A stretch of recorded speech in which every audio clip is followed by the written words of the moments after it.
శ్రీ సచిదానంద సమర్థ సద్గురు సాయినాథ్ మహారాజుకి జై. అష్టసిద్ధుల్లో మనం అణిమ, మహిమ, గరిమ, లఘిమ, ప్రాప్తి ఈ 5 దర్శించుకున్నాం. ఇక మిగిలిన 3 ప్రకామ్యం, ఈసిత్వం, వసిత్వం. ఇప్పుడు ప్రకామ్యం అంటే ఏందో దర్శించుకుందాం. ప్రకామ్యం అంటే తలుచుకోగానే దేనైనా సరే సృష్టింపగలగడం లేదా అదృశ్యమయ్యేలా చేయగలగడం. చాలామంది ఇటువంటి శక్తుల్ని సంతరించుకున్నారు. ఉపాశ్రీ బాబా గారికి కూడా ఇటువంటి శక్తి ఆయన సంతరించుకున్నారు. అది అష్టసిద్ధులు రావడం కష్టం. 1, 2, 3 సాధనతో కొంతమంది వాటిని సంతరించుకుంటారు. సరే, బాబా గారిలో ఈ తలుచుకోగానే దేనైనా సృష్టించగలిగినటువంటి ఈ ప్రకామ్యం అనే సిద్ధిని మనం దర్శించుకుంటే బెస్ట్ ఉదాహరణ 15వ అధ్యాయం 2 బల్లుల కథ. ఎవరో నాలంటాడు కూర్చోన్నాడు బాబా గారి దగ్గర. ఆ వెనకాల గోడ మీద బల్లి కిచకిచ్చామనింది. ఏమడిగాడు బాబా గారిని? అదే అడగాల్సింది. బాబా గారు సద్గురు దగ్గర కూర్చొని ఏమడిగినాడు? బాబా, బల్లి కిచకిచ అంటుంది, ఇది శుభసూచకమా కాదా అని అడిగాడు. బాబా గారు ఏమన్నారు? అరే బాబు, దీని చెల్లి రాబోతుంది, అక్క చెల్లి కలుసుకోబోతున్నాయి, దాన్ని తెలియజేస్తుంది. బల్లికి చెల్లి. అసలు బాబాగారి ప్రాసే అద్భుతంగా ఉంటుంది. ఏదో బాబా గారు చెప్పారులే అని అనుకోవడానికి లేదు. కాసేపటికి రౌతు రావడం జరిగింది గుర్రం మీద. గుర్రాన్ని అక్కడ పక్కన మసీద్ దగ్గర పక్కన కట్టేశాడు. గుర్రానికి డాణా కావాలా, ఉరవలు తీసుకురావాలనుకున్నాడు. సంచిని నేలకేసి కొడితే సంచిలో నుంచి బల్లి పడింది కింద. ఆ బల్లి అటు ఇటు పోకుండా వచ్చి మసీద్ మెట్లు ఎక్కింది. ఈ పెద్ద బల్లిని గుర్తించింది. 2 కలుసుకుంటున్నాయి. ఎప్పుడైతే ఈ చిన్న బల్లి మెట్లు ఎక్కి లోపల ప్రవేశించిందో బాబా గారు వెంటనే పక్కనని అడిగారు. బల్లి గురించి అడిగిన అలా అంటాడని చెప్పా కదా. తట్టి చూడు వాడు చెల్లి బల్లి వచ్చింది చూడు, నువ్వు జాగ్రత్తగా గమనిస్తూ ఉండు, ఇదే ఆ చెల్లి, ఆ బల్లి యొక్క చెల్లి. ఇంక నెవరు పోయి చూడడం మనం అంత అవుతుంది. 2 కలుసుకున్నాయి, చరిత్రలు కొట్టాయి, అడదిడ్డంగా పరిగెత్తినాయి, అయిపోయినాయి. అప్పటికప్పుడు బాబా గారు చెప్పిన మాట నిజమై తీరాలంతే. ఒక సెకండ్ కాలంలో గుర్రం రౌతు, గుర్రం ఆ తోలు సంచి, లెదర్ బ్యాగ్, అందులో బల్లి, ఇవన్నీ క్షణంలో ఆయన అయ్యారు. అంటే వీటన్నిటిని ఆయన సృష్టించారు అప్పటికప్పుడు, స్పాంటేనియస్గా. ఇది ఆయన సామర్థ్యానికి మచ్చుతులక. అలా దేన్నైనా సరే ఆయన సృష్టించగలరు. ఇంకా 2 ఎగ్జాంపుల్ 33లో కూడా ఉంది. 35వ అధ్యాయం. ధర్మజీ టక్కర్ ఎవరు? కాకామాజీ అని పనిచేస్తూ ఉండే కంపెనీకి ఆయన యజమాని. ఆయన పర్యాయం షిరిడీకి వచ్చారు. ఎందుకు వచ్చారు షిరిడీకి ఆయన అంటే, ఈ మహాజని ఆయన వద్ద పనిచేస్తూ సెలవు మీద షిరిడీ పోతున్నాడు. 4 రోజులు సెలవు పెట్టి వచ్చాడు అనుకుందాం. తిరిగి వచ్చేసరికి 10 రోజులు అవుతుంది. నువ్వు ఏమయ్యా 4 రోజులు సెలవు పెట్టావు కదా, మరి 10 రోజులు అయింది కదా అంటే, బాబా గారు అనుమతించలేదండి. ఇదే మాట చెప్తాడు ప్రతిసారి. అంటే నువ్వు బాబా గారి మీద చెప్తావేంటి? నువ్వు సెలవు తీసుకుని 4 రోజులు, నువ్వు పనిచేస్తున్నది నా దగ్గర, జీతం ఇస్తుంది నేను. నువ్వు 4 రోజులు సెలవు తీసుకుని 10 రోజులు ఉపయోగించుకొని మళ్ళీ బాబా గారు ఒప్పుకోలేదంటావేంటి? ఇంతగా ఎవరా బాబా? పద ఆయన సంగతి తెలుసుకుందామని ఒకసారి బాబా గారిని పరీక్షిద్దామని ఈయన షిరిడీకి రావడం జరిగింది. అంటే బాబా గారి వద్దకు వచ్చిన వాళ్ళు రకరకాల కారణాలతో వచ్చిన వాళ్ళు ఉన్నారు. రకరకాల కారణాలతో వచ్చారా? ఆయన రప్పించుకున్నారా? ఆయన రప్పించుకుంటేనే సాధ్యం. అప్పుడు కానీ ఇప్పుడు కానీ ఎప్పటికైనా కానీ మనంతగా మనం పోలేం. అది జరిగే పని కానే కాదు. కాబట్టి బాబా గారు రప్పించుకున్నారు. ఎందుకని? బాబా గారి అనుగ్రహాన్ని పొందేందుకు ధర్మజీ టక్కర్ వంతు వచ్చింది ఇప్పుడు. కాబట్టి ఆయన వచ్చాడు. సరే, వస్తూ సాధారణ గుట్టి చేతులతో పోం కాబట్టి ఆయన కాకా మహాజని బాబా గారికి ద్రాక్ష పళ్ళు కొన్నారు. తీసుకెళ్ళి బాబా గారికి నివేదించారు. ఆ ద్రాక్ష పళ్ళు గింజలు ఉండే వెరైటీ ఉన్నాయి అప్పుడు ఆ సీజన్లో. తీసుకెళ్ళి పళ్ళు బాబా గారికి సమర్పించారు. ఆయన ఏం చేస్తారు? అన్నీ ఆయన పంచారు. అలాగే పంచుకుంటూ వచ్చారు. ఈ ధర్మజీ టక్కర్ చేతులకు ద్రాక్ష పళ్ళు పెట్టారు ఆయన బాబా గారు. ఎంత అదృష్టమో!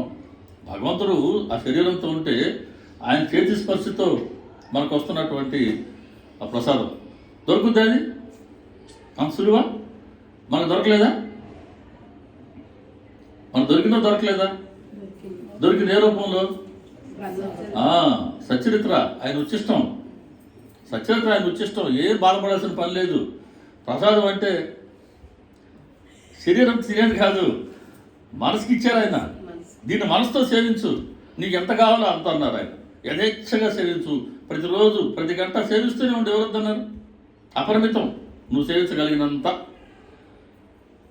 కాబట్టి ఆ ద్రాక్ష పళ్ళు తీసుకున్నారు ఆయన. అందులో గింజలు ఉండే వెరైటీ కదా ఉండింది. ఈయనకేమో గింజలు లేకుండా ఉండే ద్రాక్ష పళ్ళు అంటే ఇష్టం మరి. కాబట్టి చేతులు అలా పట్టుకో ఉన్నాడు. బాబాగారు తినమన్నారు. సరే, తినాలంటే సమస్య ఏంటి? డాక్టర్ మాట గుర్తుకొచ్చింది. డాక్టర్ గురించి చాలాసార్లు వస్తుంది ఈరోజు. మరి మన డాక్టర్ రాకపోయా ఈరోజు. పర్లేదు. సో డాక్టర్ చెప్పిన మాట గుర్తుకొచ్చింది. ఏమన్నారు డాక్టరు? ద్రాక్ష పళ్ళు కడుక్కొని తినాలి అబ్బాయి అన్నాడు. మరి ఎక్కడ కడుక్కుంటారు? ఇక్కడ అవకాశం లేదు. బాబా గారు తినమంటున్నారు. ఇంకా ఒక్క నోట్లో వేసుకున్నాడు. ఆ గింజలు తీసి కూడి జేబులో భద్రపరుచుకున్నాడు. అప్పుడేమనుకున్నాడు ఆయన? బాబా గారికి నా మనసులో కోరిక, ఆయన మహాత్ముడు అంటారు కదా, నాకు గింజలు లేని పళ్ళు ఇష్టం అని ఈయనకు తెలియదా?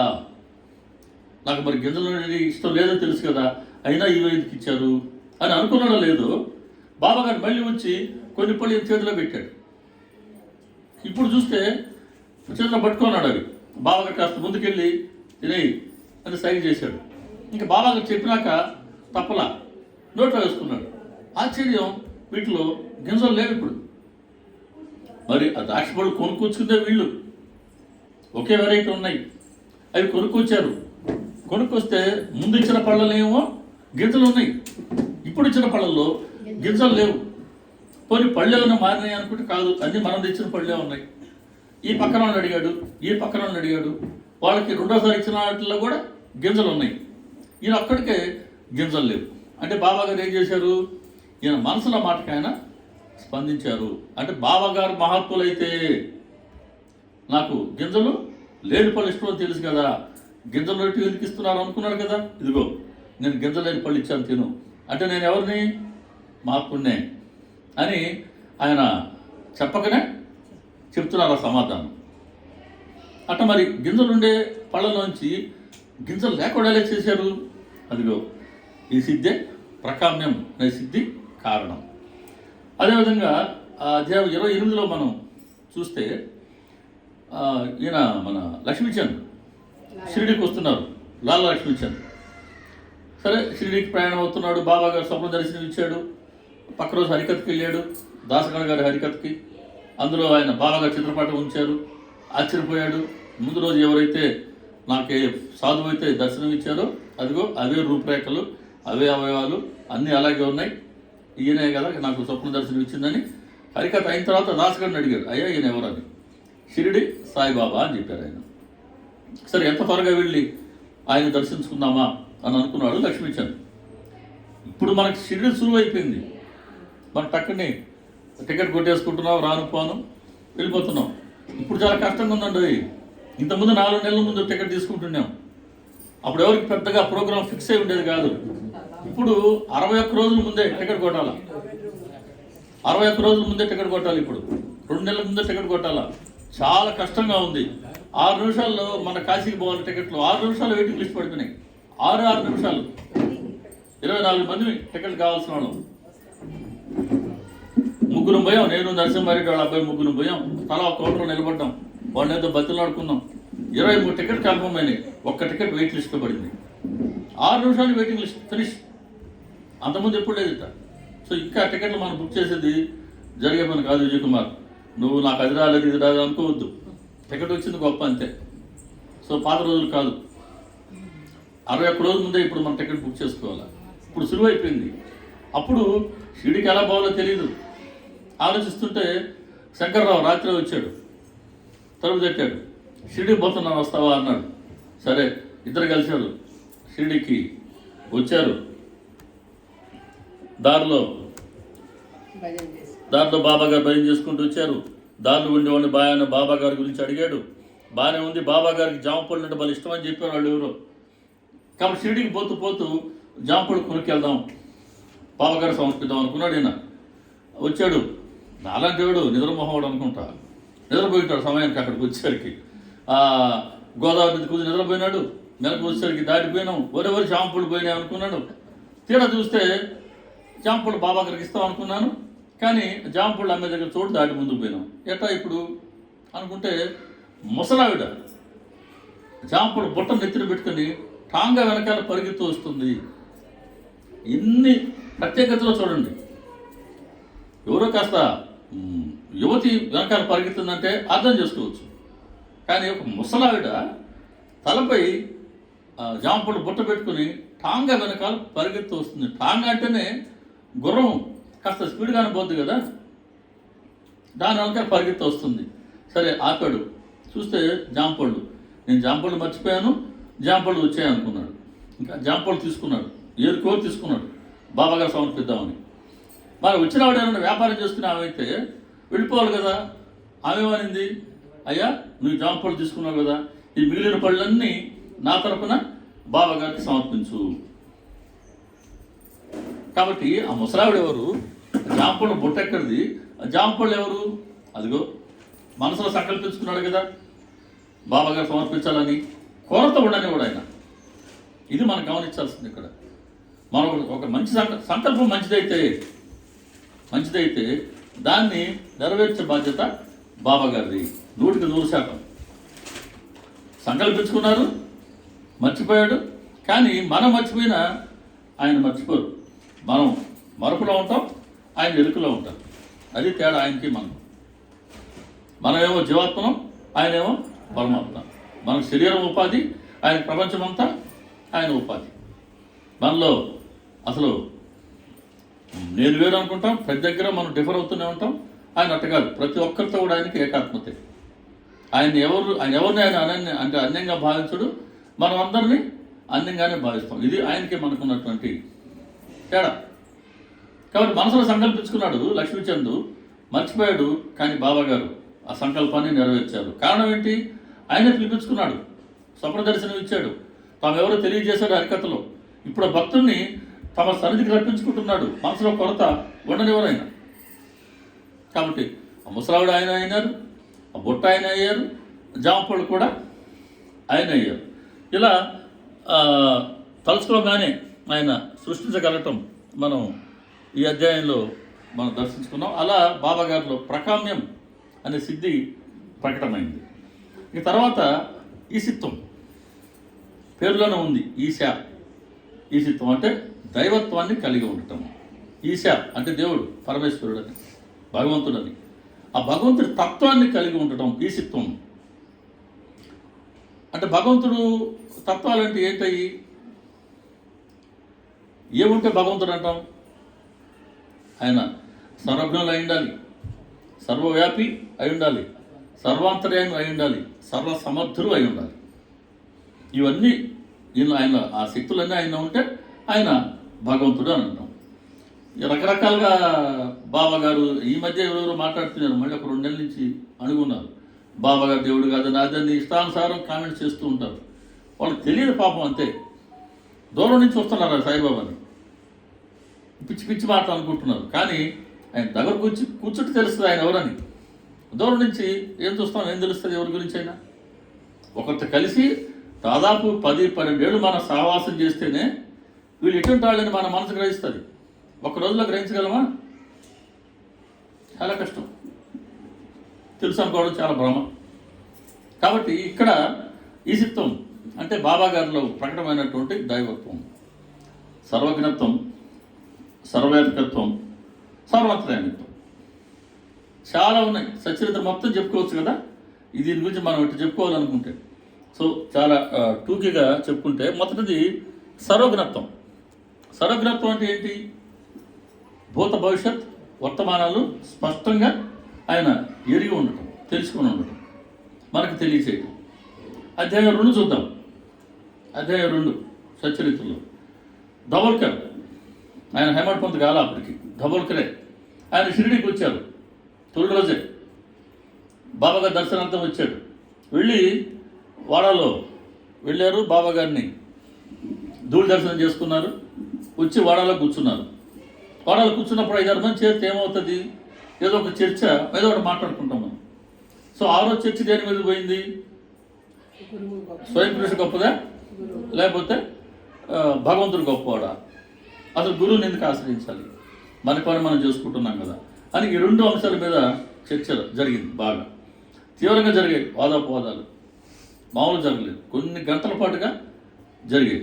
తబోల్కర్ ఏమో స్వయం కృషి గొప్పదంటాడు, బాలభాటి బృందం ఏమో అరే స్వయం కృషి ఎలా గొప్పదవుతాయా, నేను ఈ పని చేయగలను, నేను ఆ పని చేయగలను అనుకున్న చాలామంది ఆగిపోయారు. కాబట్టి జరగబోయేదాన్ని నువ్వు అడ్డుకోను లేవు, జరగబోయేదాన్ని నువ్వు ఆపను లేవు. కాబట్టి స్వయం కృషి కన్నా భగవంతుడి శక్తి గొప్పది అని వాళ్ళు చెప్తే ఈయన ఒప్పుకోడు దానికి.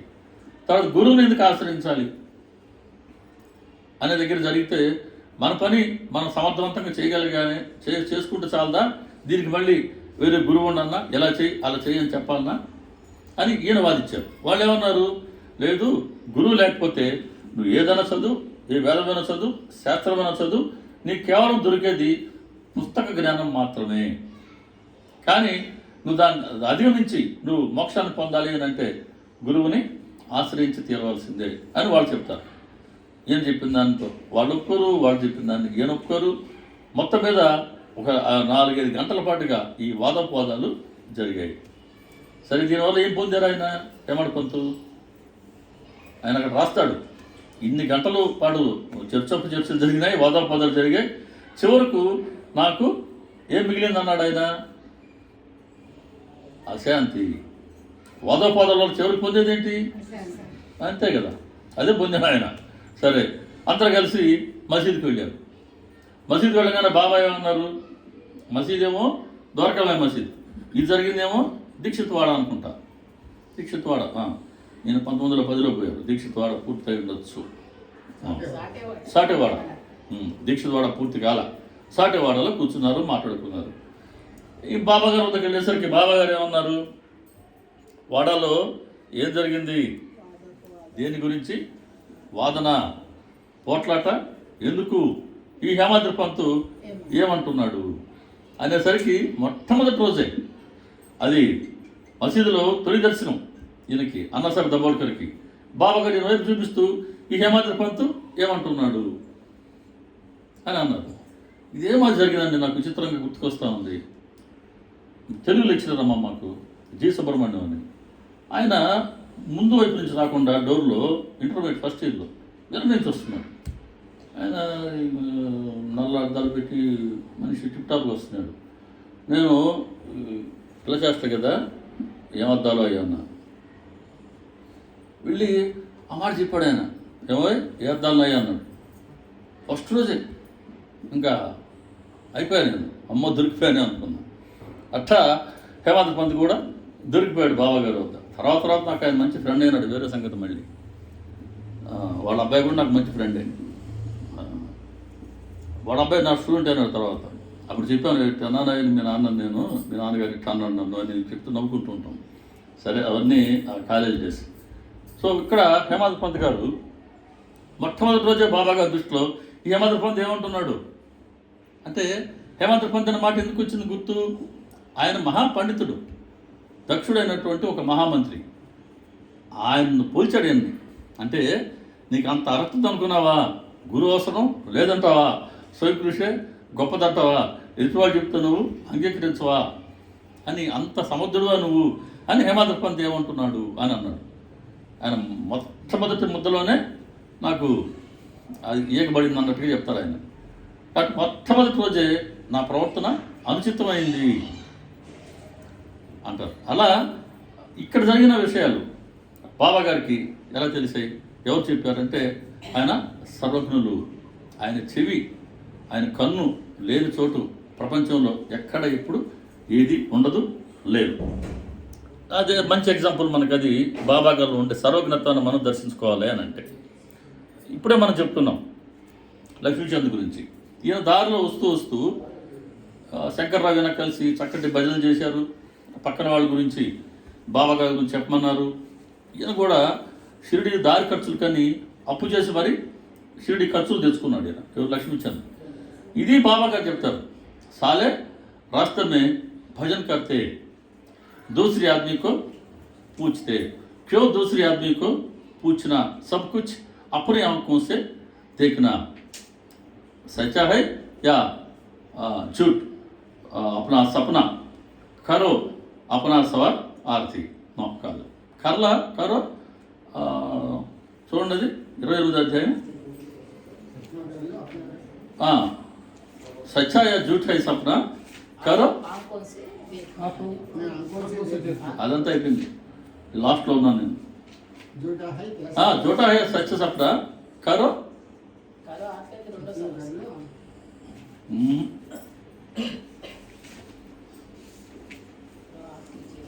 చెప్పండి చెప్పండి చెప్పండి. साले रास्ते में बचते और दूसरे आदमी को पूछते, क्या दूसरों से पूछना, सब कुछ अपने आंखों से देखना, क्या दूसरे आदमी को पूछना, झूठा है क्या सच्चा, सपना कर लो अपना विचार, करो अपना विचार. అది అది మిస్ అయినా. సో లాస్ట్లో ఉన్నా నేను చెప్తున్నాను, కరో అప్నా విచార్ అన్నారు ఆయన. అంటే దారి పొడుకుని భయం చేస్తావు, నా గురించి అడుగుతావు. ఒకరి గురించి ఎందుకు అడగాలను, ఒకరిని ఎందుకు అడగాలి నా గురించి? అదిగో నేను నీకు స్వప్నం ఇచ్చానా లేదా, స్వప్నంలో ఓ సాధువు కనపడ్డాడు లేదా, ఆయన చుట్టూ జనం ఉన్నారు లేదా, వాళ్ళందరూ నువ్వు వచ్చి నమస్కరించుకున్నావా లేదా, నీకు వచ్చిన ఆ స్వప్నం నిజమా కాదా? ఇప్పుడు చూడు నా చుట్టూ ఎంతమంది ఉన్నారా, నేనే కదా నీకు కనబడింది, నువ్వు వచ్చి నాకు నమస్కరించుకున్నావు కదా. కాబట్టి నీ పరీక్ష ఏదో నువ్వే చేసుకోవచ్చు కదా, ఏదైనా సరే నీ కళ్ళతో నువ్వే చూసి పరీక్షించుకోవచ్చు కదా అని చెప్తూ, షిరిడీకి వస్తూ డబ్బులు అప్పుడు తేవాలన్నా, ఇప్పుడు నీకు నచ్చిందా అంటారు. ఆశ్చర్యపోతాడు ఈయన. దారిలో బండిలో దారి పొడుక్కు చేసిన భజన గురించి చెప్పారు బాబా. నేను వేరే వాడిని అడిగాను బాబా గారి గురించి, అది చెప్తున్నారు. నేను తెచ్చిన అప్పు గురించి కూడా చెప్తున్నారు బాబా. ఎలా చెప్పగలిగారు ఆయన? ఇవన్నీ బాబా గారిలో ఉండే సర్వజ్ఞత్వానికి ఒక మంచి ఉదాహరణ. అలాగే ఇప్పుడు సర్వజ్ఞత్వం చూసాం, సర్వాంతర్యామిత్వం చూద్దాం. సర్వాంతర్యామిత్వం అంటే ఆయన అందరిలో ఉన్నటువంటి అంతర్యామి. అదే ఇంతకుముందు ఒక మాట చెప్పాను, మీరు ఎక్కడున్నా ఏం చేస్తున్నా మీరు చేస్తున్నవన్నీ నాకు వెంటనే తెలిసిపోతూ ఉంటాయి అని సదా గుర్తుపెట్టుకోండి అన్నారు ఆయన. మనం ఎక్కడున్నా ఏం చేస్తున్నా ఆయనకి ఎలా తెలుస్తాయి అంటే ఆయన మనకన్నా అన్యంగా లేరు, ఆయన మన అంతర్యామి, మనలోనే ఉన్నారు. కాబట్టి ఆయన భగవద్గీతలో చెప్పినట్టుగా జీవాత్మ పరమాత్మ క్షేత్రంలో, శరీరం అనే క్షేత్రంలో ఇద్దరు క్షేత్రజ్ఞులు, జీవాత్మ ఒకరు పరమాత్మ ఒకరు. ఈ పరమాత్మ సాక్షిగా జీవాత్మను చూస్తూ ఉంటాడు. కాబట్టి జీవాత్మ చేసే ప్రతి పని, ప్రతి ఆలోచన, ప్రతి మాట ఆయనకి వెంటనే తెలుస్తూ ఉంటాయి. ఇది బాబా గారు చెప్పింది. మీరు ఎక్కడన్నా ఏం చేస్తున్నా సరే మీరు చేసేవన్నీ నాకు తెలుస్తూనే ఉంటాయి, వెంటనే తెలుస్తూ ఉంటాయి అని సదా గుర్తుపెట్టుకోండి. సదా అన్నమాట చాలా పవర్ఫుల్ వర్డ్, చాలా అత్యంత సమర్థవంతమైనటువంటి పదం. సదా అంటే ఎల్లప్పుడూ అని. ఎల్లప్పుడూ అంటే నువ్వు నిద్రపోతున్నా, లేదా నువ్వు మేల్కొని ఉన్నా, నువ్వు స్వప్నంలో సరే నువ్వు చేసే ప్రతి పని నాకు తెలుస్తూ ఉంటాయి. కాబట్టి ఆయన తెలియకుండా మనం ఎవరో ఏది ఎప్పటికీ చేయలేము, చేయజాలం. కాబట్టి బాబా గారు ఆ మాట చెప్పారు, ఆయన సర్వాంతర్యామి. కాబట్టి దీనికి బెస్ట్ ఎగ్జాంపుల్ ఏంటంటే, ఈయన లక్ష్మీచంద్కి వెళ్ళిన మొట్టమొదటి రోజే మధ్యాహ్నం భోజనంలో సాంజా, ఓ రకమైనటువంటి స్వీట్ కదా అది, సాంజా వడ్డించారు. చాలా తిన్నాడు, చాలా బాగుండింది అది. సరే ఓకే, సరే వదిలేద్దాం, ఓకే రైట్, సరే సరే ఓకే, సరే నాకు తెలిసినంత వరకు స్వీట్ అనుకుంటున్నా. అంటే నాకు ఇష్టం స్వీట్ కాబట్టి నేను స్వీట్ అనుకున్నాలే ఫర్ ఎగ్జాంపుల్. సో మనకి ఇష్టం దాన్ని అనుకుందాం, ఓకే రైట్. సో ఆ సాంజా పెట్టారు మొత్తానికి, ఆయన బాగా నచ్చింది అది. సో పక్క రోజు కూడా మళ్ళీ భోజనం పొంగ ఎదురు చూశాడు, పెడతారా ఉందని. ఆ రోజు ఎవరు తీసుకురాలా, అబ్బా అనుకుని తినేసినాడు. అలాంటి తిండిపోతాడు, అనుమానం లేదంట. సరే మూడో రోజు మళ్ళీ హార సమయంలో అక్కడ ఉన్నారు ఆయన, జర్నీ చేసి వచ్చినాడు, షిరిడీలో ఉన్నారు. షిరిడీకి వెళ్తే శ్రమ ఎక్కువే కదా, జర్నీ చేస్తాం, మళ్ళీ మనం దర్శనాలకు వెళ్తున్నాం, రాత్రి మళ్ళీ పారాయణాల్లో కూర్చుంటాం, ఇంకా కాస్త ధ్యాన మందిరంలో కూర్చుంటాం, మళ్ళీ పొద్దున్న లేచి హారతికి మనం కాడారతికి రూమ్ 5 మంది ఉన్నాం అనుకో, 3 పోతుంటే తక్కిన వాళ్ళకి ఎట్లుంటుంది, నిద్ర రాదు పడుకున్నా కూడా. గమనించండి, అంటే ఏమో వాళ్ళిద్దరు 3 పోతున్నారే, మనం పోవడం లేదే, వాళ్ళ ముగ్గురికి బాబాగారు ఏదో ఇస్తారు, నేను మిస్ అయిపోతున్నానే అని ఇష్టం ఉన్నా లేకపోయినా మొత్తం మీద బయటపడక తప్పదు. వాడితో పోయి ఇసు బుస్సు అనుకుంటూ పోవాల్సిందే, కావడాడుతూ కూర్చోవలసిందే. అట్లుంటుంది మన పరిస్థితి. ప్రేమకపోతే వేరు. కానీ ఉండలేక కదా సరే నేను కూడా వస్తున్నా ఉండు అని చెప్పేది నువ్వు గబా గబా వస్తుంటాం. ఇవన్నీ ఓకే. ఇక్కడ కూడా బాగా ఈయన మట్ట శ్రమ పడ్డాడు. శ్రమ ఉంటుందండి షిరిడీలో. నిద్ర తగ్గుద్ది. ఫస్ట్ ఆఫ్ ఆల్ నిద్ర తగ్గుతుంది. మనకు కావాల్సినంత విశ్రాంతి అయితే ఉండదు. ఎందుకంటే ఇళ్లలో ఉండి మనం పొందేదంతా అదే కదా, విశ్రాంతి పొందుతుంటాం. షిరిడీకో కాశీకో అట్లా పోయినప్పుడు వీలైనంత వరకు ఎక్కువగా దైవ సన్నిధిలో దైవ స్మరణలో ఉండగలగాలి. అది మంచిది. సరే ఈయన హారం జరుగుతున్న సమయంలో కూర్చున్నాడు. కాస్త నడుము వీపు నొప్పి వస్తూ ఉంది. దానికి ఏదన్నా మందు వేసుకుంటే బాగుండే అని అనుకుంటున్నాడు. మనసులో ఈరోజు ఎవరైనా సాంజా తీసుకొస్తే బాగుండే అని కూడా అనుకుంటున్నాడు. ఇది బాబా గారు చెప్తారు. ఖబర్ మే దర్ద్ షాహియే దవా అంటే వీపులో వెన్నులో నొప్పి ఉంది, దానికి మందు కావాలి. అబ్ సాంజాకి చల్తీ హై హవా కరో సవార్ ఆర్తి భూక్ లగి హై అచ్చా హవా ఆకలి అవుతుంది బాగుంది. ఖబర్ మే దర్ద్ షాహియే దవా వెన్ను నొప్పి ఉంది మందు కావాలి. అబ్ సాంజాకి చల్తీ హై హవా మనసంతా సాంజా మీద ఉంది. కరో సవార్ ఆర్తి ముందు హారతి చెయ్యి అన్ని ఏర్పాటు చేస్తా అని భావం అక్కడ. సరే ఆ హారతి అయిపోయింది. జోగి వచ్చి బాబాగారు అడిగారు, బాబాగారు ఏమి నివేదించమంటారు? ఈరోజు సాంజా తినాలని ఉంది, సాంజా దండిగా తీసుకురండి. ఆయనకి ఏమైనా సాంజా అంటే రుచులుండే ఆయన బాబాగారు.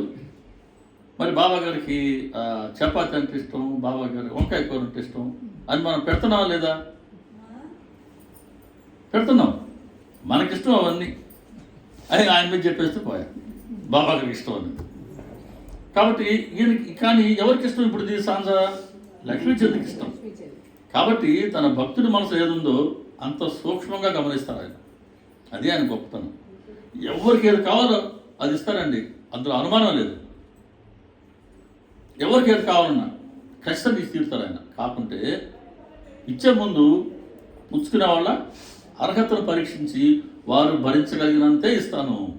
ఇది ఆయన సామర్థ్యం. భరించలేనని తీస్తే మనం ఎక్కడ తట్టుకోవాలా? తట్టుకోగలమా భరించలేనని తీస్తే? ఇప్పుడు ఆయనకు పోయేటప్పుడు శివభారతి గారు ఏదన్నా ఇస్తే 1 కేజీ 2 కేజీలు 3 కేజీలు ఇస్తే సపోజ్ ఈవెన్ కాదులేండి తీసుకోవాలి. ఎవరైనా 10 కేజీలు ఇచ్చింది అనుకోండి, ఎంతమంది పోయగలం 10 కేజీలని? కాబట్టి మనం అందుకే లైట్గా ఇస్తుంటారు అనమాట. మనం ఫంక్షన్లు పోయినప్పుడు కూడా గిఫ్ట్ కూడా లైట్ వెయిట్ ఇస్తారు. ఎందుకంటే మనం ఈజీగా మోసుకొని పోయేటంత. అత్యంత బరువు ఇచ్చినారు అనుకో దాన్ని ఎవరు మోస్తారు? కాబట్టి మనం కూడా పని చేస్తుంటాం. బాబా గారు ఆ మాట చెప్తున్నారు, ఎవరికైనా సరే ఏదైనా సరే కోరుకుంది ఇస్తాను, కానీ ఇచ్చే ముందు వాళ్ళు భరించగలిగినంతే ఇస్తాను.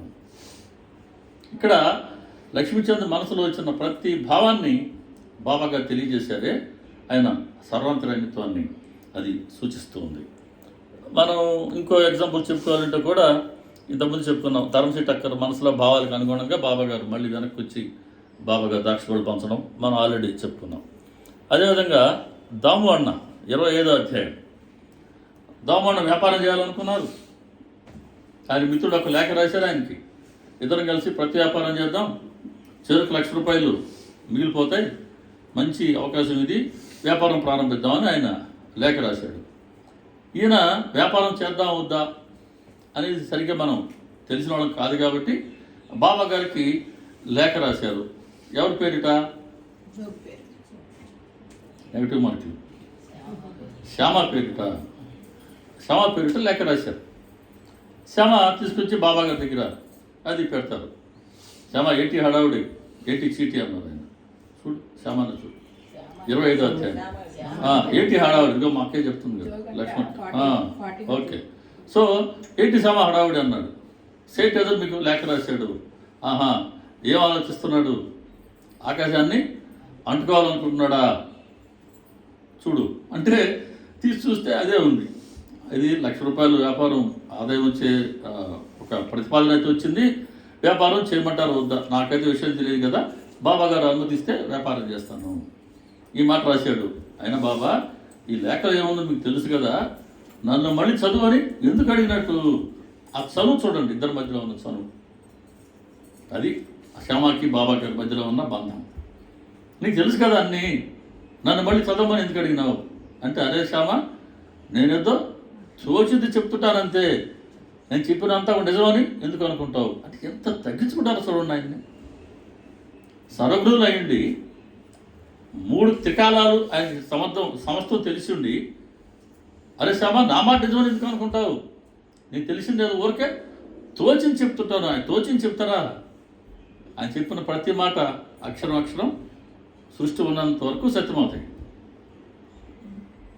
సరే, ఈ మాది రాశాడు, వ్యాపారం ఏం చేయమంటావు అంటే, వ్యాపారం వద్దని రాయి, ఇంట్లో ఉన్న సగం రొట్టె చాలదా, ఎందుకు ఆకాశం వెంట పరుగులు తీస్తాడు అని వ్యాపారం వద్దు అని బాబా గారు చెప్పారు. కానీ ఈయన ఆ లేఖ వచ్చింది. ఆ లేఖ వచ్చేసరికి ఇక్కడ దాము అన్న పరిస్థితి ఎలా ఉంది? బాబా గారు అనుమతి రాబోతూ ఉంది, మనం వెంటనే వ్యాపారం చేస్తాం. అప్పట్లో ₹1,00,000, ఎప్పట్లో ఇది ఇంచుమించు 1910-15 మధ్యలో, అంటే దాదాపు ఒక 110 ఏళ్ల క్రితం. అప్పట్లో ₹1,00,000 ఆదాయం అంటే ఎంత? ఇప్పట్లో ఊహించలేదు. ₹1,00,000 ఆదాయం మిగిలిపోతుంది మనకు. దాంతో 50,000 పెట్టి పెద్ద ఇల్లు కట్టుకుందాం, 50,000 వడ్డీకి ఇచ్చేద్దాం. మనం అహ్మద్నగర్లో ఎవరు షావుకారు అంటే అందరూ నా పేరు చెప్పాలా అని ఆశలు కోటలు కట్టేస్తున్నాడు.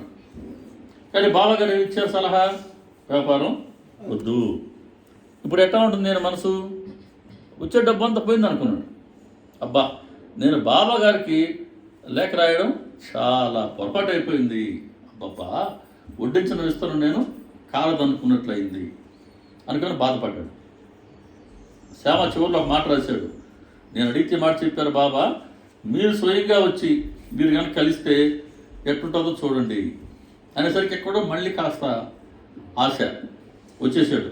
వచ్చి బాబా గారికి నమస్కరించుకుని బాబా గారికి పాదసేవ చేస్తూ ఇంకా అడగలేడు. ఒకసారి అడిగేశాం మన బాబాని, ఊరుకోండి, ఒకసారి ఛాన్స్ అడిగినాము, ఆయన జవాబు ఇచ్చేశాడు. రెండోసారి అడిగితే మళ్ళీ ఒప్పుకుంటాడా? అస్సలు. ఆ రెండోసారి అడగాలంటే భయం. కానీ మనసులో అనుకున్నాడు.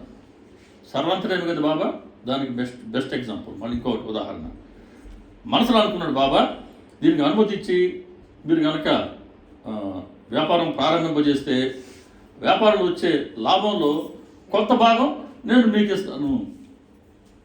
ఎవరికి ఇదలుచుకున్నాడు భాగం? బాబా గారికి. ఆ భాగం తీసుకుని ఆయన 7 కొండ మీద కూర్చొని ఉన్నాడు.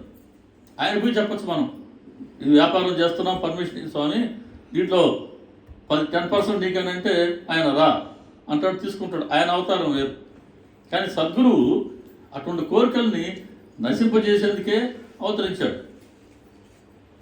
ఆయనే మనల్ని వ్యాపారం నుంచి బయటపడమని చెప్పడానికి ఆయన అవతరిస్తే, ఈ మనం ఆయన కోరిన విధంగా మనం బయటపడే ప్రయత్నం చేయకుండా ఆయన్ని మన దారిలోకి లాగే ప్రయత్నం చేస్తున్నాము. నాకు అర్పించకుండా, ఏది తినకుండా, రసాస్వాదన చేయకుండా అర్పిస్తే నేను వాళ్ళకి రుణపడి ఉంటాను. రసాస్వాదన కూడా చేయకూడదు. అర్పించకుండా తినం, కానీ ప్లేట్ ముగిపోతే ఏమవుద్ది? నేను చూడడం లేదు, మీ అందరూ చూస్తున్నారు ఇప్పుడు దాని వైపు. ఏ పదార్థం పెట్టారో తెలుసు, ఒక్కసారి దాని మీదకి వెళ్ళిపోద్ది రుచి. ఓ ఇట్టు ఉంటుంది కదా, అది రసాస్వాదన అంటే. అది వద్దన్నాడు ఆయన. అందుకే చాలామంది కట్టలు కట్టేస్తుంటారు కదా, దాని ఉద్దేశం అది. సో మన ఎవరు అట్టడం కాదనుకోండి, వేరే విషయం. చూడొద్దులే, ఎందుకైనా మంచిది. ఓకే, సరే. ఇక్కడ మళ్ళీ ఎక్కడున్నాం మనం? దామోన్న దగ్గర ఉన్నాం. కాబట్టి బాబా గారికి ఈయన భాగవిద్దాం అనుకున్నాడు. బాబా గారి దగ్గరికి కూర్చుని ఆయన ఏమన్నారు బాబా గారు వెంటనే? అప్పుడు నహీరే బాపు కిసిమే, నాన్న నన్ను నువ్వు ఇక్కడ వ్యాపారంలోకి లాగొద్దు. ఎలా చెప్పగలిగారు ఆయన? సర్వత్రయామి. సరే, బాబా గారు మళ్ళీ చెప్పాడు వ్యాపారం వద్దని. కాసేపటికి ప్రతి వ్యాపారం కదా వద్దనింది, కొన్ని ధాన్యం వ్యాపారం చేస్తే ఎలాగుంటుంది అంటే, ధాన్యం కొని లేదా గోధుమలు కొని ఈ వ్యాపారం చేస్తే ఎలా ఉంటుంది అనుకోగానే బాబా ఏమన్నారు? 5 షేర్లుగా కొంటావు, 7 షేర్లుగా అమ్ముకుంటావు అని ఈ మనసులో వచ్చిన భావానికి బాబాగారు వెంటనే స్పందించారే, ఇది బాబాగారి సర్వాంతర్యామిత్వానికి మత్సు ఉదాహరణ. అలాగే ఇంకోటి మిగిలింది ఏంటి మన దైవత్వంలో? సర్వవ్యాపకత్వం. సర్వజ్ఞత్వాన్ని చూసాం, సర్వాంతర్యామిత్వాన్ని చూసాం, ఇప్పుడు సర్వవ్యాపకత్వం అంటే సృష్టి అంతటా చరాచరాల్లో ఆయనే వ్యాపించి నిండి మిగిలి ఉన్నారు. ఒక దగ్గర ఉండి ఇంకో దగ్గర లేకపోవడం కాదు, సృష్టిలో ఎక్కడైనా చూడండి మీరు, అక్కడ నేను ఉన్నాను అని బాబాగారు ఇప్పుడు కూడా ఆయన దాన్ని ప్రూవ్ చేస్తూనే ఉంటారు. ఇప్పుడు దా చెప్పింది అదే కదా, కాలేదా? అయింది. సో ఇప్పుడు మిగిలింది సర్వవ్యాపకత్వం. ఇప్పుడు ఇంత ముందు చెప్పుకున్నాం మనం తర్కడ్ గారి కుటుంబ అనుభవాల్లో 9వ అధ్యాయంలో. షిరిడీలోనే ఉన్నారు ఆయన, కానీ బాంద్రాకి వెళ్ళాను అంటున్నారు. బాంద్రాలో ఏం జరిగిందో చెప్తున్నారు. అంటే షిరిడీలో ఎలా ఉన్నారో బాంద్రాలో కూడా అలాగే ఉన్నారు. 31వ అధ్యాయంలో ఇంకొక ఉదాహరణ బాలారాం మాన్కర్ని ఆయన మచ్చినర్ గడికి పంపించారు. అక్కడికి వెళ్ళు, అక్కడ నువ్వు తపస్సు చేసుకో అని పంపించారు. సరే, ఈయన అనుకున్నాడు అక్కడ బాబాగారు లేరు కదా, షిరిడీలో ఉంటే బాబాగారి దర్శనానికి వెళ్తున్నాం, పాదసేవ చేస్తున్నాం, పాద ప్రక్షాళన చేస్తున్నాం, పాదతీర్థాన్ని సేవిస్తున్నాం, మనసు బాబాగారి చరణాల వద్ద సహజంగా ఉంది. ఇది షిరిడీలో మనం పొందేది. షిరిడీకి ఎందుకు వెళ్ళాలి? బాబాగారు షిరిడీలో మాత్రమే ఉన్నారా? కాదు. మన మందిరాల్లో మాత్రమే ఉన్నారా? కాదు. మన దగ్గర లేరా? ఇక్కడ బాబాగారు కదా కూర్చొని ఉండేది, బాబాగారు. కానీ ఇక్కడ ఏమవుతుందని అంటే, ఇంట్లో ఉంటే మన ఇంటి ప్రభావం, మన సంసార ప్రభావం ఎక్కువగా ఉంటుంది. అందుకని మందిరాలకు వెళ్తుంటారు సాధారణంగా. మందిరాలు కూడా ఏమవుతుంది, అక్కడికి రకరకాలుగా వచ్చి పడుతున్నాయి. కాబట్టి అవి కూడా లేకుండా ఉండడానికి ఎక్కడ పోవాలా? షిరిడీకి పోవాలా. అందుకు షిరిడీకి పోతుంటాం మనం. ఆ షిరిడీలో ఉన్న రోజులు ఇవే గుర్తుకురావు. ఆయన స్మరణలో సహజంగా ఉంటుంది మనసు, సహజంగా ఆ మాట ప్రధానం. ఇదే చెప్పారు బాలారాం మాన్కర్. ఇక్కడైతే సహజంగా మా మనసు మీ చరణాల వద్ద ఉంది బాబా. మచ్చింద్ర గడికి వెళ్తే అక్కడ మీరు లేరు కదా, మీరు లేని దగ్గర నేను ఎటువంటి ప్రయోజనాన్ని పొందబోతున్నాను అన్నారు. కానీ బాబాగారి మాట వినాలి కాబట్టి, అదే గురువు చెప్పిన దాన్ని ఆచరించాలి కాబట్టి నా తప్పైంది బాబా అని చెప్పుకున్నారు. బాబాగారు అనుమతి తీసుకొని ఈయన మచ్చింద్ర గడికి వెళ్ళారు. బాబాగారు చెప్పినట్టుగా ఆయన అక్కడ బాబాగారి స్మరణలో, ధ్యానంలో బాబాగారి నామాన్ని చెప్పుకుంటూ, బాబాగారి చరణాలను దృష్టిలో పెట్టుకుంటూ బాబాగారి స్మరణలో ఉన్నారు ఆయన. ఒకరోజు బాబాగారు ఆయనకి అక్కడ దర్శనం ఇచ్చారు. ఆయనకి సాక్షాత్కారం అయింది అని వస్తుంది. దర్శనం ఇచ్చారు బాబాగారికి ఎలా దర్శనం ఇచ్చారు అనుకున్నాడు ఈయన. పట్టుకోమన్నారు ఆయన. బాబా పట్టుకొని చూశాడు. కల కాదు, బాబాగారే. ఈయన మెలకులో ఉన్నప్పుడే బాబాగారు దర్శనం ఇచ్చారు. అప్పుడు బాబా చెప్తారు, చూడు ఇప్పుడు ఇక్కడ ఎలా ఉన్నానో షిరిడీలో కూడా అలాగే ఉన్నాను. నువ్వేమనుకున్నావు? సాయిబాబా అంటే ఇదిగో ఈ 3.5 మూరలకే శరీరానికే పరిమితం అనుకున్నావు. కానీ నేను ఈ కనబడే ఈ 3.5 మూరల శరీరానికే పరిమితం కాను. నేను వాస్తవానికి ఎల్లడలా వ్యాపించి ఉండేవాడిని. దీన్ని నువ్వు గ్రహించాలనే నేను ఇక్కడే పంపాను అని బాబాగారు చెప్పారు. కాబట్టి బాబాగారు సర్వవ్యాపి. ఒకే సమయంలో షిరిడీలో ఎలా ఉన్నారో మచ్చినర్గడ్డ అలాగే ఉన్నారు, గుంటూరులో అలాగే ఉండగలరు. ప్రపంచంలో ఎక్కడైనా సరే మీరు స్మరించండి, ఆయన వెంటనే దానికి రియాక్ట్ అవుతారు, స్పందిస్తారు. ఈ పరీక్ష మనం పెట్టుకోవచ్చు బాబాగారికి ఎప్పటికైనా. ఆ పరీక్షలో బాబాగారు నెగ్గితేనే ఆయన మనం విశ్వసించవచ్చు. అలా బాలారాం మాన్కర్ అనుభవం కూడా చెప్తుంది బాబాగారు సర్వవ్యాపి అని. 42వ అధ్యాయంలో లక్ష్మీబాయి షిండేని బాబాగారు రొట్టె ఆకలి అన్నారు. ఆకలి అవుతుంది కదా, మళ్ళీ ఆకలి అన్నమాట వచ్చిన సమయానికి. ఆకలి అవుతుందా? లేదు. Very good. సరే, అది అందుకే అది చూడొద్దు అన్న. చూస్తే ఆకలి అయిపోతుంది. సమస్య అంతా ఏంటంటే, మన ఉండే సమస్య ఏంటంటే ఆలోచనలకు చూస్తుంటా. సమయం ఎంత అయింది? సపోజ్ ఇప్పుడు 1:10 అయింది, అబ్బో లంచ్ టైం అయింది అంటారు. ఆకలి కాదు, తేడా ఉంది కదా. లంచ్ టైం అయింది, భోంచేద్దాం, అది వేరు. ఆకలి భోంచేయడం వేరు. ఏది బెస్ట్ రెండిట్లో? ఆకలి తినాలండి. అంతే. సమయం చూస్తే అట్ట మౌల్డ్ అయిపోయామంట మనం. ఒక్క మనిషి అన్నట లాస్ట్లో కూర్చున్నాడు, పోయి చూసుకుంటున్నాడు, సెల్ ఫోన్ చూస్తున్నాడు ఏదో. సరే,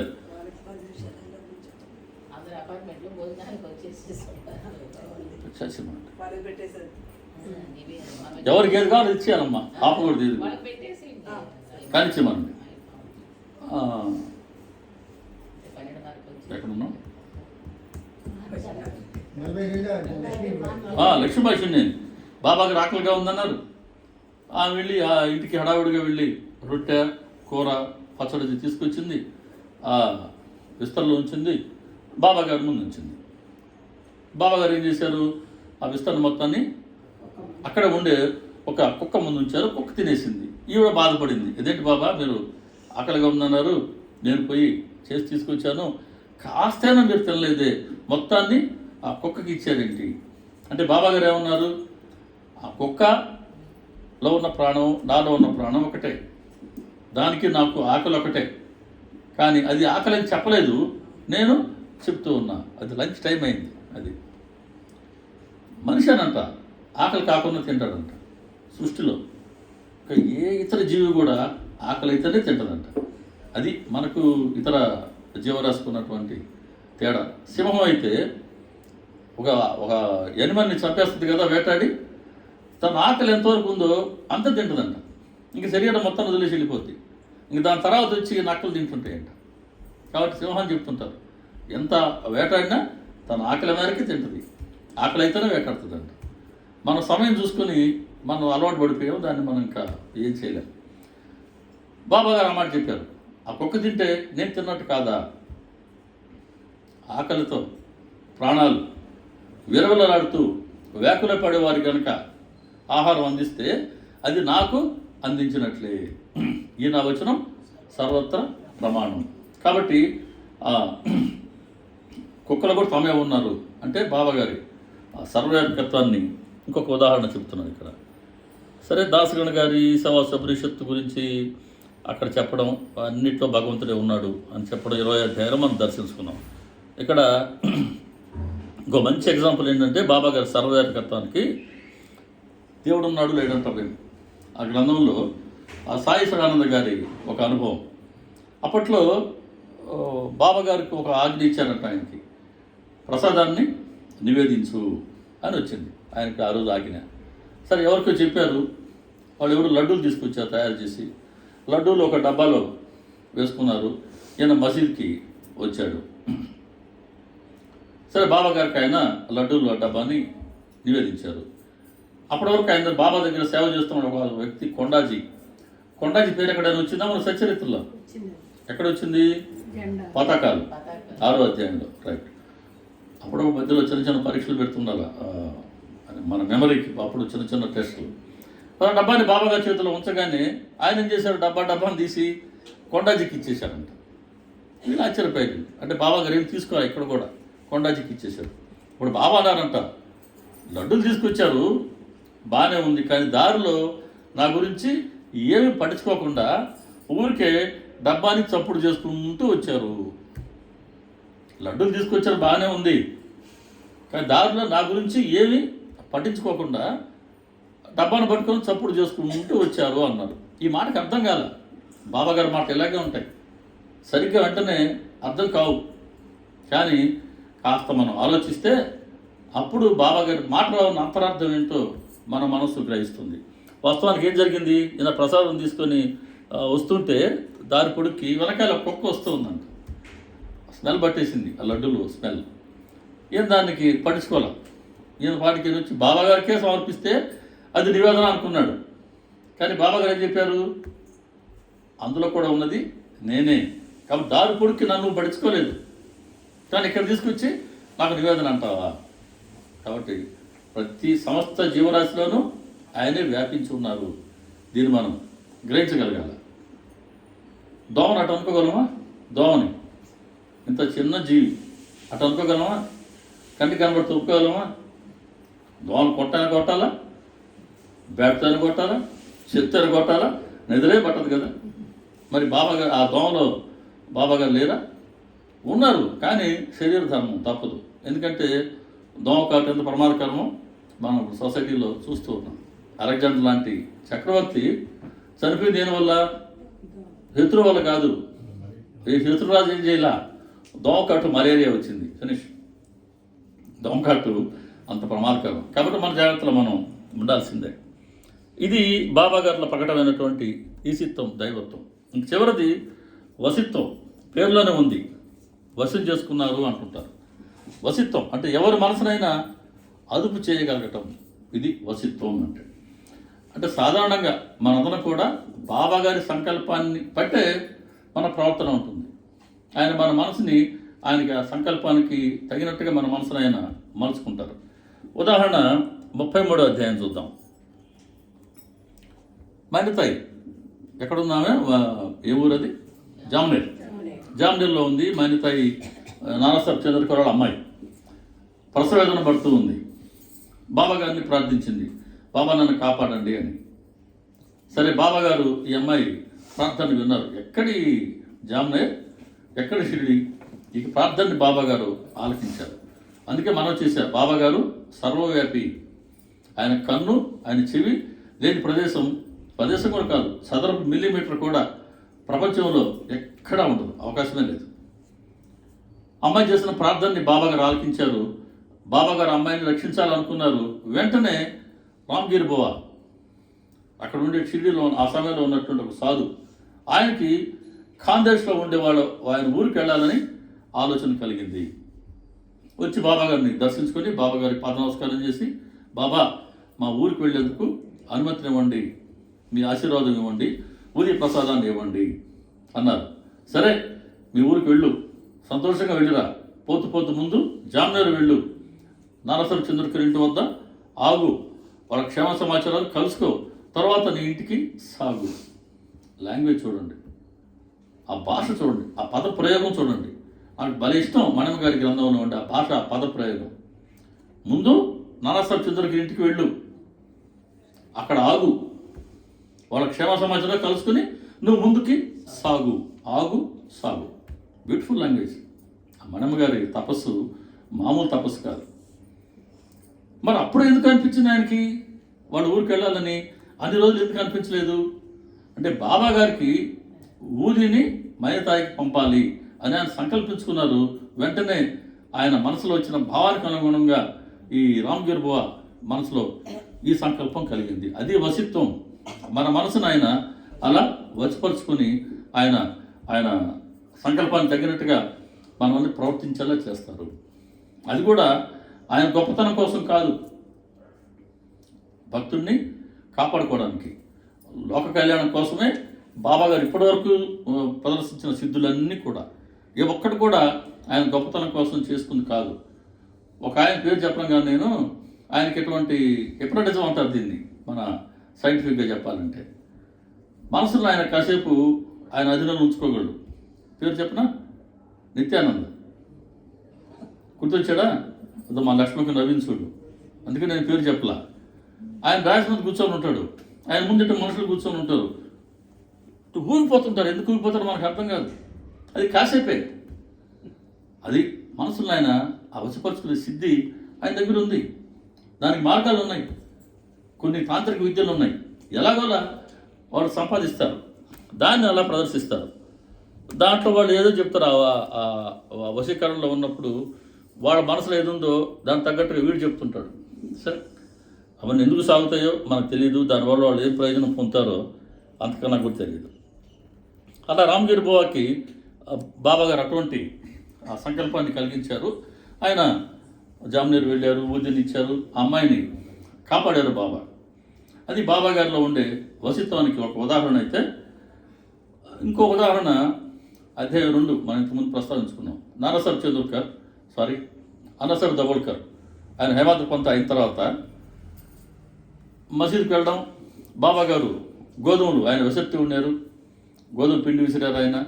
ఇదేంటి బాబా గారు పిండి విసురుతున్నారు అని నేను అనుకుంటే ఆ గ్రామస్తులు చెప్పారు, లేదండి ఊరంతా కలరా వ్యాపించి ఉంది, బాబా గారు ఆ కలరా వ్యాధిని పారద్రోలేందుకు పిండిని విసిరింపచేశారు, తీసుకెళ్ళి గ్రామ సరిహద్దుల్లో చల్లిరమ్మన్నారు.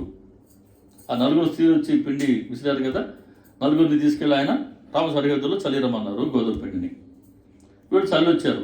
ఈయన ఆలోచించాడు, ఇట్లా చల్లితే ఉపయోజనం ఏంటి ప్రయోజనం అనుకున్నాడు. వాళ్ళు చెప్పారు గ్రామస్తులు, లేదు బాబా గారు విసిరిది గోధుమలు కాదు, కలరా వ్యాధిని. చూడండి, ఇప్పటి నుంచి కలరా వ్యాధి పారిపోతుంది అని వాళ్ళు చెప్పారు. అలాగే కలరా వ్యాధి అయితే పారిపోయింది. అప్పుడు ఈయన సంకల్పం కలిగింది, ఒక ఆలోచన వచ్చింది, అరే గోధుమ పిండి విసిరారు, కలరా వ్యాధిని పారద్రోలేరా అంటే కార్యానికి కారణానికి ఎంత సంబంధం ఉందో చూడు. కాబట్టి ఇలాంటి మహాత్ముడి కథలను కనుక మనం సేకరించి ఒక గ్రంథంగా తయారు చేస్తే ఇది మున్ముందు భక్తులకి ఒక మార్గదర్శకం అవుతుంది, వాళ్ళకి శుభాన్ని కలుగచేస్తుంది అని సంకల్పించుకొని బాబా గారి చరిత్ర రచించాలి అని అనుకున్నారే. ఆ ప్రేరణ ఇచ్చింది ఎవరు? బాబా గారు. ఇది ఎలా ఇచ్చారు అంటే గోధుమలు విసిరిన లీల ద్వారా ఇచ్చారు. అలా బాబా గారిలో ఉండే వసిత్వం మళ్ళీ అక్కడ కూడా మనకు దర్శనమిస్తూ ఉంది. అలా బాబా గారిలో ఉండే అష్టసిద్ధులు మనం దర్శించుకున్నాం. మొట్టమొదటిది ఏంటి?